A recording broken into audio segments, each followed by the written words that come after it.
Hello everyone, welcome to Unit 3, Day 23. We're going to do some more mixed review today. Today's focus is going to be on hypothesis tests and just quickly talking about type 1 and type 2 errors, how to describe those in the context of the problem.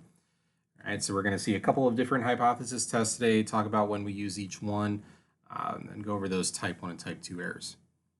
All right, so let's take a look at this first problem. This was a problem that I pulled directly from the quiz from last week, and it tells us the FDA regulates that a fish that is consumed is allowed to contain at most 1 milligram per kilogram of mercury. All right, so that's 1 milligram of mercury per kilogram of fish. So a Florida resident is claiming that fish in Florida have a higher mercury content. So it looks like we're making a claim. That's a key word right there, and higher.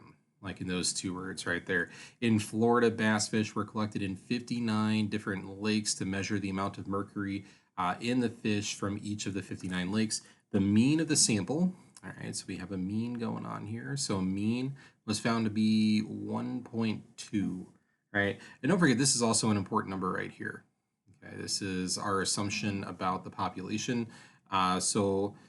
And it has a sample standard deviation of 0.6. All right, so does the data provide enough evidence to show that the fish in all Florida lakes have a mercury level higher than the allowable amount at a 1% significance level? All right, so a lot to digest there, but let's just first talk about what we're doing. All right, we're not estimating something, right? They're not asking us to estimate something. We're testing a claim. All right, we're not calculating a probability. There's a resident. He's claiming something about the fish, and we went out and collected data to test that claim, right? So this is what we are doing. And when we test a claim, we run a hypothesis test. All right, the three tests that we know about, right? We know about the t-test, the z-test, and the one-prop z-test. All right, so we know it's going to be one of these three things over here. So we need to figure out which one.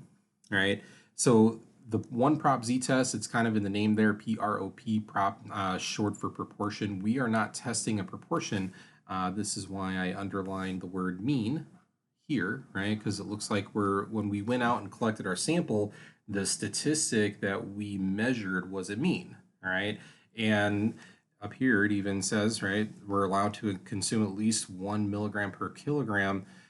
So we're looking at the average of several fish that we went and found in the lakes, and the average is a mean, all right? So it's going to be one of these two things. Now we're going to choose a t-test for this one. Reason being is because while we have an assumption about the mean here for the population, they don't tell us anything about a standard deviation for the population. So that eliminates the z-test. We need to know the population standard deviation to do a z-test. So it looks like we're going to be doing the t-test here to test our claim. All right, so we're going to start by writing a correct, null, and alternate hypothesis. All right, so when we write the null hypothesis, this is the one where we do equality. This is where we state the assumption about the population of fish in Florida. All right, and since we're testing a mean, the population parameter that we are testing is mu. All right, so we're going to say mu is equal to 1. All right, so our alternate hypothesis, this is where our claim goes, right? So the Florida resident is claiming that it is higher than 1. So we're hypothesizing that mu is greater than 1. And that makes this a right tail test. Okay, so if they ever ask you what kind of a tail it is, it's a right tail test. Reason being is because when we do go to calculate the p-value, that area underneath the curve is going to be in the right tail of the null curve. Okay, so let's say we do the test. Let's say we do all of the testing and everything, and we find the p-value to be 0.006. Okay, what should we do? Well, the p-value is kind of our determining number, right? It tells us whether or not we're going to reject the null hypothesis or fail to reject the null hypothesis. And the way we make that decision is we take the p-value and we compare it to the significance level. All right, so if I go back up here to my problem, our significance level was 1%. Okay, so I convert that to a decimal, so that's going to be 0.01. Our p-value is 0.006, and I'm looking at those two numbers, and I'm saying, okay, well, 0.006 is less than 0.01, so that tells us we reject the null hypothesis. All right, we do not believe that the average amount of mercury in the fish is in Florida is 1 milligram per kilogram. Okay, which means we are believing now that it is greater than 1 milligram per kilogram. Okay, so essentially the p-value is telling us that it's extremely rare to get the result we did from our data if this were actually true, right? In fact, the probability of getting the number that we did if our null hypothesis was true is less than 1%, so extremely rare, right? So we would not believe it anymore, right? So let's talk about type 1 and type 2 errors, right? You see, I'm not really focusing on the calculations or the running of the test. I'm kind of focusing on the interpretation here. All right, so let's talk about type 1 error. And it says write it in the context. Okay, but before writing in the context, I like to just kind of say, okay, what does a type 1 error do? And so I look at my chart here, and a type 1 error, okay, occurs when we reject the null when the null is true. Okay, so we reject null hypothesis when null hypothesis is true.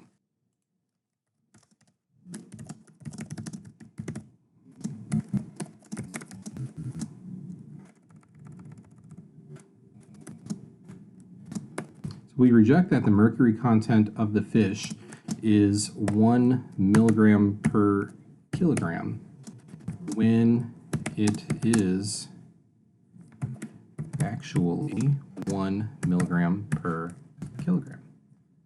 Okay, so that would be a type 1 error in the context of the problem. All right, so now looking at a type 2 error, going back to my chart here, type 2 error occurs when we fail to reject null and the null is false. Okay, so let me write that down here. So we fail to reject the null when the null is false.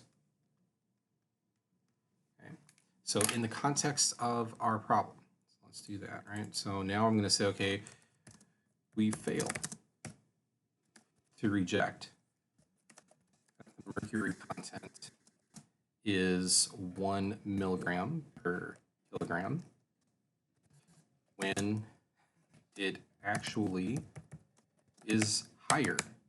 And I'm going to say higher because that's what we were testing for. We're testing for the fact that it was higher. So we're going to fail to reject that the mercury content is 1 milligram per kilogram when it is actually higher than 1 milligram per kilogram, right? And if I'm looking at both of those errors, right? So we reject that it's safe when it isn't. And that's okay, right? Because if we reject that it's safe, then we're not going to let people eat the fish, right? No one gets hurt in that situation. No one gets to eat the fish, but at least no one gets hurt or injured with a type 1 error. But in a type 2 error, if I fail to reject the null hypothesis when the mercury content is actually higher, that means I'm going to let people eat fish that could potentially be dangerous. All right, so the type 2 error in this scenario is much worse. All right, but these statements that I typed here, can I highlight these? Yeah, so these statements that I typed here, these are good interpretations of the type 1 and the type 2 errors. All right, and I think it is helpful just to kind of write it out in the mathy notation, right? So like reject null when null is true, fail to reject null when null is false, right? Like writing that out helps you think about, okay, when I go to write this in English, right? I know what I'm trying to do, and this is kind of like my template here. All right, but on the quiz and the test, make sure you have this test or this chart here ready to go to help you out. All right. Okay, so let's go to the next problem here. We got another hypothesis test, and this is one where they give us raw data again. So we are going to analyze the amount of sugar in a glazed donut and compare it to children's cereals. All right. So they tell us the amount of sugar in a glazed donut is 9 grams. Many people feel that cereal is a healthier alternative for children over glazed donuts. I've heard that before. I mean, most people are not giving their kids donuts every morning. So the table contains the amount of sugar in a sample of cereal that is geared towards children. All right, so is there enough evidence to show that the mean amount of sugar in a children's cereal is more than a glazed donut? And we're doing this at the 10% level. Okay. So is there enough evidence to show that the mean amount? So it looks like, even though I don't specifically say it, it looks like we are testing a claim about the mean.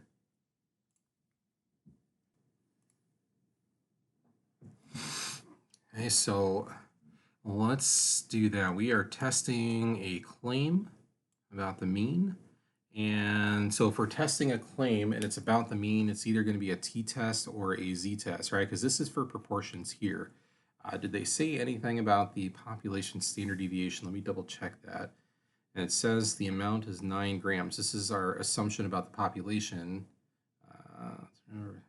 They did not say anything about the population standard deviation in this one. So we're going with the t-test again. No problem. Okay, so t-test it is. Let's state the null. Let's state the null and the alternate hypothesis here. So the null, right, is 9 grams. Yeah, so 9 grams of sugar on a glazed donut. People feel that cereal is healthier. So let's see. So we're going to say the mean is 9 grams. The alternate hypothesis would be that it's greater than 9 grams, right? Because if you read the end of the question here, it says, is there enough evidence to show that the mean amount of sugar in children's cereal is more than? Right, so that's kind of a key thing there. That tells us we want to go greater than. So this is going to be a right tail test again.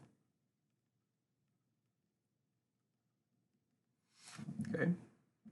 All right, so at this point, we're going to go to our calculator and let the calculator do the heavy lifting for us in terms of calculations and finding the important numbers that we need. So we do have raw data here. So when we go to our calculator, we are going to go to stat and then edit and make sure that you put your data into L1 or L2 or whatever list you want to use.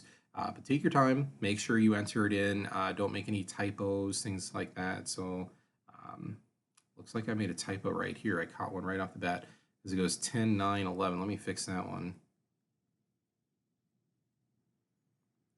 It can happen to the best of us, guys. Here we go. And hopefully I don't think I made any other typos. 8, 6, 14, 12, 10, 13, 5, and 10. Perfect. All right, so now we're going to go stat. We're going to go over to test, and we're going to go to t-test, right, option 2. And we're going to tell it that we're using data.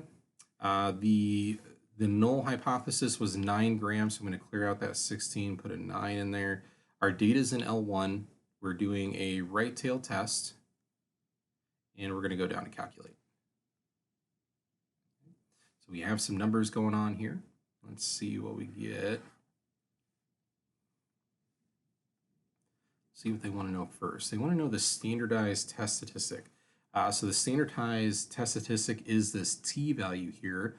And so we're going to say t equals 0.872 3. Let's go to 3 decimal places. So 0.872. And this is telling us, right, what is this telling us? How many standard deviations away we are. Away from the mean or the center, right? So how many standard deviations away from 9 grams are we? That's what this thing is telling us, right? So the p-value is the probability of getting this far away. So let's go get that number. The p-value here is 0.197. So we'll say p-value equals 0.197. And we kind of talked about this in the last problem, but knowing that the p-value is 0.197, what is that telling us to do?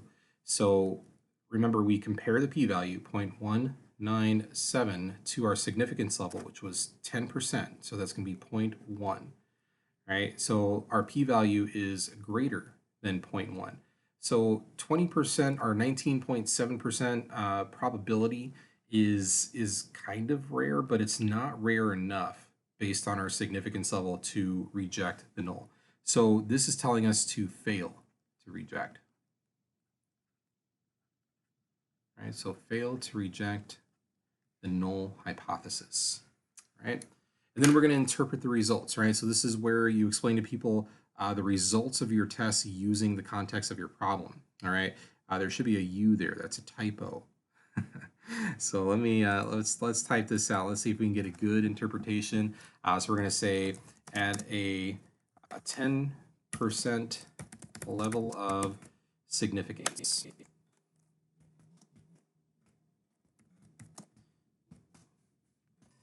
there is not sufficient evidence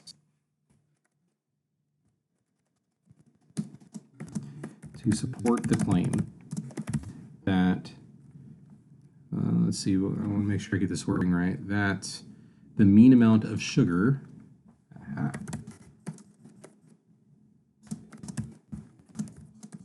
in children's cereals is higher than 9 grams.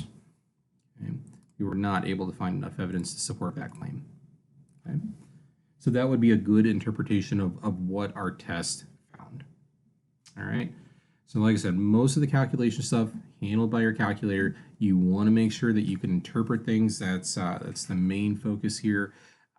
Making sure you set up your null and your alternate hypothesis correctly, making sure you do the right thing in the first place, right? So read the problem carefully. Usually tells you everything that you're going to do. All right. If you guys have any questions about anything, let me know in the Zoom chat. I'd love to help you out. Have a great day.